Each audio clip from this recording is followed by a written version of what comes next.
Hello everybody, welcome back to the channel. Today we're working on the Ford bench seat yet again and going over what parts that we got in to help with the build. So far, this new bench seat, if you watched the shampoo video or the last truck video, I shampooed this, but as you can see that did not work out very well. My second plan was to, once I got the upholstery off, throw it in the washing machine, but upon further inspection, there is some type of foam backer, and I didn't want to risk throwing that in and making the foam clog up my washing machine. So here is the seat portion of the bench seat, the lower part. As you can see, I replaced a few of the springs on it that had broken and were missing, and a few of these wires had snapped, mostly just this one on the end had snapped. So I added some other wires. I'm not very good at this, but added it on to help strengthen it. And then there is this cord type stuff that has torn. And so what I did was I added these wires, and I know they're loose, but the wire is stiff enough that even when it's loose, it disperses the weight between the wires. And so with these tearing, I figured they're going to tear further down the road, and by adding those wires, it'll disperse it correctly.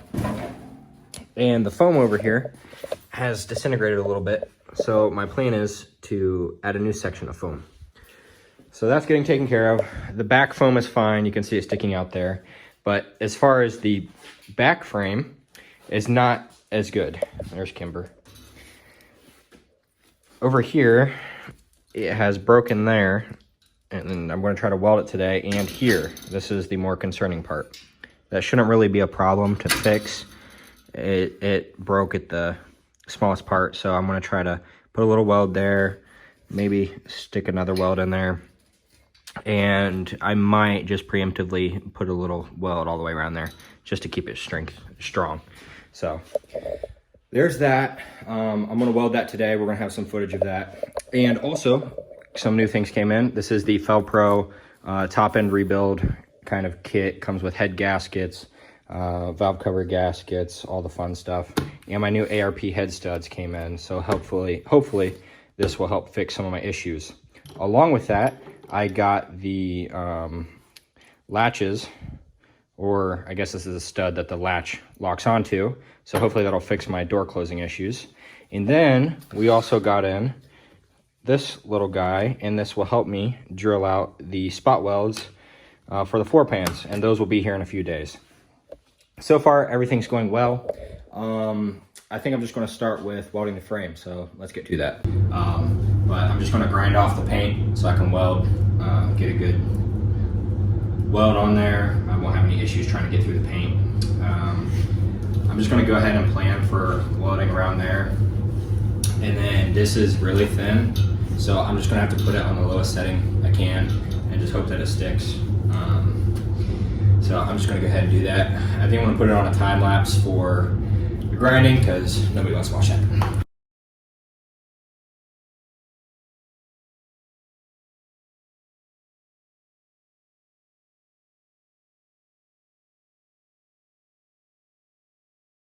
So I got the spot wire wheel that I want to weld. I also cleared off a little spot here so I can put my ground. And then I tried to do the end of this right here. It's really thin. About broke it off when I was using the wire wheel. It got caught and kind of moved it. I don't know if you can see that in the time lapse, but I'm gonna go ahead and get her set up here. Lock it in place, and then, I don't know. I'm not a welder. We'll see what happens.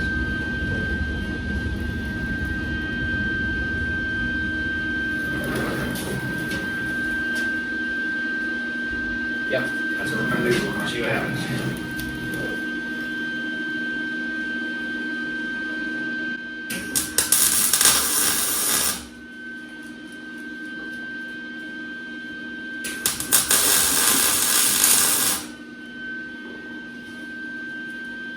Okay. I just realized I can probably give my dog, like the welders, whatever happens to their eyes. So I think I'm going to put them in the backyard. Let's go outside.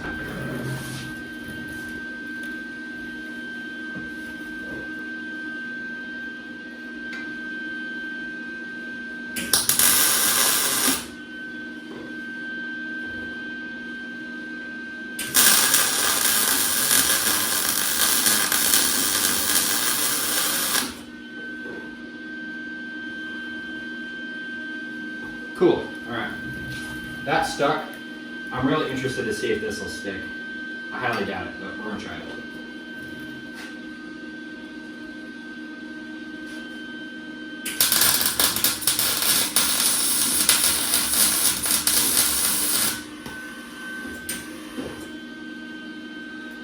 So, it stuck a little bit and then I burned a hole in it. And I keep hitting the trigger. So, I think I'm gonna do some welding off camera and you're just gonna have to see how it is at the end. Okay, so I welded that back together and I have welded that back together. I don't want to zoom in on them too close because they're not great, but I know it's going to hold. And that one I kept burning through, so we're just going to have to deal with that for now. I got the seat welded. I'm just going to have to wait for some warm weather to power wash the seat and then get it all back together. The heads are currently off of the 351 Windsor. Everything's torn down. I have all of my rockers off and the push rods and the valve covers. They're kind of crusty inside. I don't think any of that is metal shavings. I'm gonna double check. And then I also pulled the head gaskets off the motor. And on this one, I really didn't see anything at first glance. I'm gonna take a better look at it here in a minute. And then when I pulled this other one off, I noticed this. So I wonder if that could be a cause or part of the blown head gasket. I've never done a head gasket before, so I'm not entirely sure. But as far as the rings around the cylinders, I really don't see anything except for this. And it looks like maybe there was some compression, you know, getting through there. So if that little tiny hole is all it takes, that would explain all the smoke I was having. Unfortunately, I don't have any footage of that. I only had the truck driving when I purchased it and when I put it in my driveway. It has not moved from that spot since. So in today's video, I'm just gonna take the seat covers out. I'm going to wash them with the hose and just try to get all the dirt out of it. I've welded the frame, so that's good to go. I still haven't fixed the foam yet. So I'm not going to get that done today, but I'm at least going to get them sprayed down. I tried to shampoo it, but unless I get like the whole thing soaked, I think, and agitated, the dirt's just going to keep coming back. So we're going to work on that, and then I might show you the engine here in a minute. The only thing I'm really concerned about is there's a lot of sludge in the valley area, and I'm really curious to how the bottom end looks. Part of me just wants to pull the motor since it's pretty much all the way disassembled, and the other part of me just wants to put new head gaskets on it and put it back together. But what I might do is my boss has one of those Milwaukee, you know, like bore scopes, so I might consider doing that tomorrow actually. Let's get started. Hey guys, I'm gonna interrupt the video real quick. In that last clip, I was telling you I was going to finish the seat. I did do that. I washed it outside and I hung it out to dry for a few nights. And I didn't record that because time lapses are usually boring.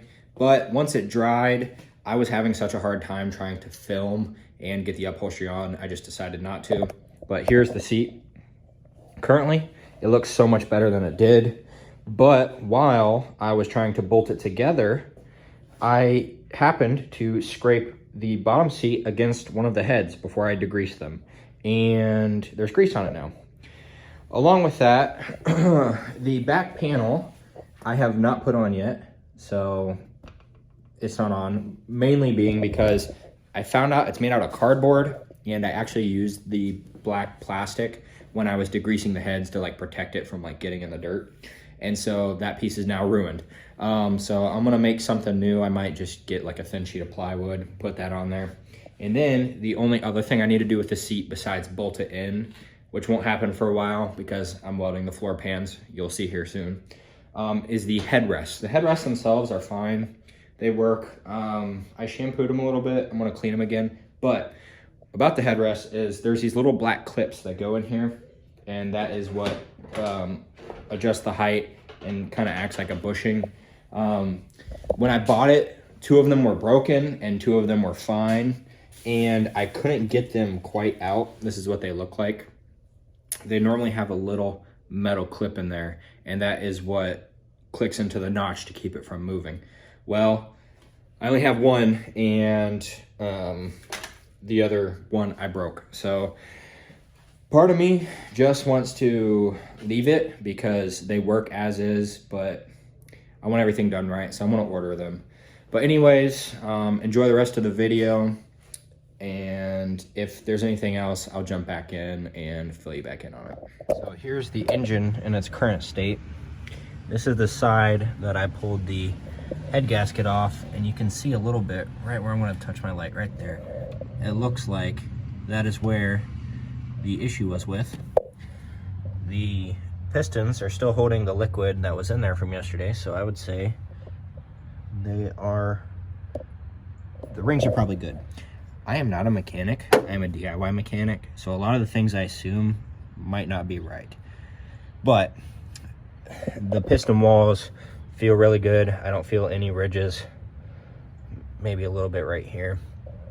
But this one, there's maybe a little ridge there at the top. I think it will be fine. But what I was talking about is all this nasty. I don't even know. What is that? I don't know if it'll focus. It's crumbly. I don't think it's metal. It might be, actually. Who knows?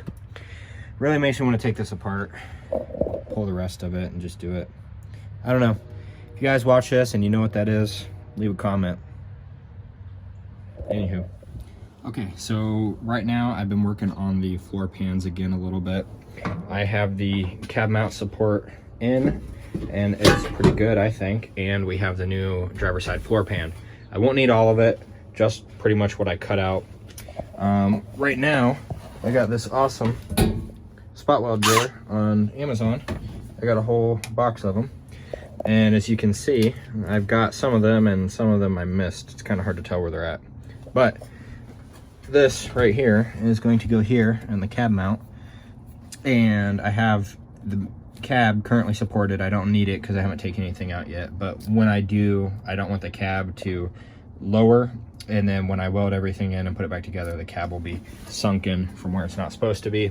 And then I will address the lower, I think that's called the A-pillar there. If we go into the garage, I've been working on the heads a little bit. I've got most of the gasket material scraped off, and I degreased what I could in my backyard. Everything was covered with oil, and I cut a board earlier that's actually supporting the cab, and that is what all the sawdust is, so get to redo that. I didn't even think about that, but a lot of the gasket material has been cleaned off, and as you can see on the bottoms, they're a lot cleaner than what they were when I took it off, so making progress. But I'd really like to get it cleaner, so that way if it leaks after I put everything back on, I can tell what's new and what is old. There's all the lifters and assortment. I'd like to paint the valve covers blue, and I don't know if I took a video of it, but it was the driver's head gasket. Let's see if we can find it real quick where it failed. I don't think it's this one. Sorry, I'm super unorganized. I think it was this one. Yeah, right here. There's our head gasket failure. So I believe that is what caused all of the smoking. But along with that, you know, we've got whole, you know, new valve cover seals, and these were the same head gaskets that I found on there. When I took the heads off, there was actually 2 different head gasket brands. One of them was Pro. I don't remember what the other one was, but from what I've read, you can correct me if I'm wrong in the comments, the multi-layered gaskets are better, the steel ones. So I don't know if I want to put these in there and then it blows again, or if I should just go with the MLS gaskets. So let me know what you think. All right, that'll do it for this video. Thank you for watching. In the next video, I'm hoping to get the cab mount weld it in and also get the floor pan fixed. That'll let me bolt in the seat. And I may or may not, depending on the little research that I do, go ahead and throw the heads on. If you've seen in some of the videos behind me, there's a 1981 Corvette. I know it's a Chevy thing, but I also own that. The truck is kind of practice for me. I've never really done this much engine work. In the future, I would like to do some performance mods to the Corvette. So if you guys are interested in that, stick around. Probably later this summer, I might jump into that. I might have to wait till next year. Money's a little tight, but thank you guys for watching. I'll see you in the next video.